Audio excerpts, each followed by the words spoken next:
It is not that we have a short time to live, but that we waste a lot of it. Life is long enough, and a sufficiently generous amount has been given to us for the highest achievements if it were all well invested. We are not given a short life, but we make it short, and we are not all supplied, but wasteful of it.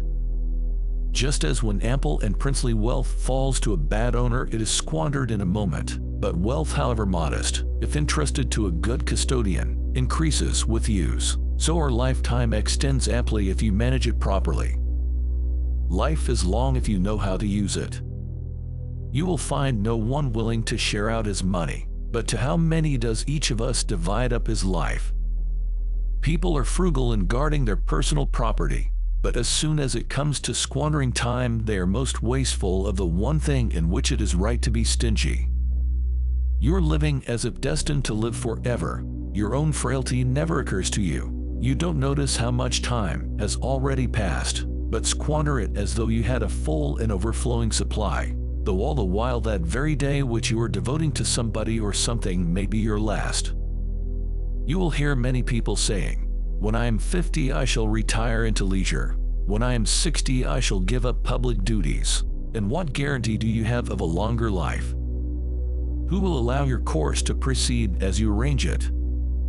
Aren't you ashamed to keep for yourself just the remnants of your life, and to devote to wisdom only that time which cannot be spent on any business? How late it is to begin really to live just when life must end. How stupid to forget our mortality, and put off sensible plans to our 50th and 60th years, aiming to begin life from a point at which few have arrived. No activity can be successfully pursued by an individual who is preoccupied. Living is the least important activity of the preoccupied man, yet there is nothing which is harder to learn. For being an extremely thrifty guardian of his time, he never found anything for which it was worth exchanging.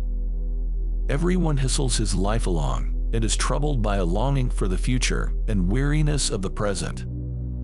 But the man who spends all his time on his own needs, who organizes every day as though it were his last, neither longs for nor fears the next day. You must not think a man has lived long because he has white hair and wrinkles. He has not lived long, just existed long. Each of us could have the tally of his future years set before him, as we can of our past years. How alarmed would be those who saw only a few years ahead, and how carefully would they use them. Life will follow the path it began to take, and will neither reverse nor check its course. It will cause no commotion to remind you of its swiftness, but glide on quietly. It will not lengthen itself for a king's command or a people's favor. As it started out on its first day, so it will run on, nowhere pausing or turning aside. What will be the outcome? You have been preoccupied while life hastens on. Meanwhile, death will arrive, and you have no choice in making yourself available for that. But putting things off is the biggest waste of life. It snatches away each day as it comes, and denies us the present by promising the future. The whole future lies in uncertainty. Live immediately. Life is divided into 3 periods: past, present, and future. Of these, the present is short, the future is doubtful, the past is certain. Some men are preoccupied even in their leisure, in their country house, on their couch, in the midst of solitude. Even when quite alone, they are their own worst company. You could not call theirs a life of leisure, but an idle preoccupation. Again, do you call those men leisured who spend many hours at the barber's simply to cut whatever grew overnight, to have a serious debate about every separate hair, to tidy up disarranged locks, or to train thinning ones from the sides to lie over the forehead? Notes 1. How interesting that they tried to hide baldness back then too. Life is very short and anxious for those who forget the past, neglect the present, and fear the future. It is inevitable that life will be not just very short, but very miserable for those who acquire by great toil what they must keep by greater toil. There will always be causes for anxiety, whether due to prosperity or to wretchedness. In this kind of life you will find much that is worth your study. the love and practice of the virtues, forgetfulness of the passions, the knowledge of how to live and die, and a life of deep tranquility. Everlasting misfortune does have one blessing, that it ends up by deafening those whom it constantly afflicts. I imagine many people could have achieved wisdom if they had not imagined they had already achieved it, if they had not dissembled about some of their own characteristics and turned a blind eye to others. There are those too who suffer not from moral steadfastness but from inertia, and so lack the fickleness to live as they wish, and just live as they have begun. We must realize that our difficulty is not the fault of the places but of ourselves. We are weak in enduring anything, and cannot put up with toil or pleasure or ourselves or anything for long. Often a very old man has no other proof of his long life than his age. I would not deny that one has to yield sometimes, but by a gradual retreat, and holding on to our standards and our soldiers' honor. Truly, I believe, Curius Denitus used to say that he preferred real death to living death, for the ultimate horror is to leave the number of the living before you die. You must consider whether your nature is more suited to practical activity or to quiet study and reflection, and incline in the direction your natural faculty and disposition take you. But nothing delights the mind so much as fond and loyal friendship. What a blessing it is to have hearts that are ready and willing to receive all your secrets in safety, with whom you are less afraid to share knowledge of something than keep it to yourself, whose conversation soothes your distress, whose advice helps you make up your mind, whose cheerfulness dissolves your sorrow, whose very appearance cheers you up. It is easier to bear and simpler not to acquire than to lose. So you will notice that those people are more cheerful whom fortune has never favored than those whom she has deserted.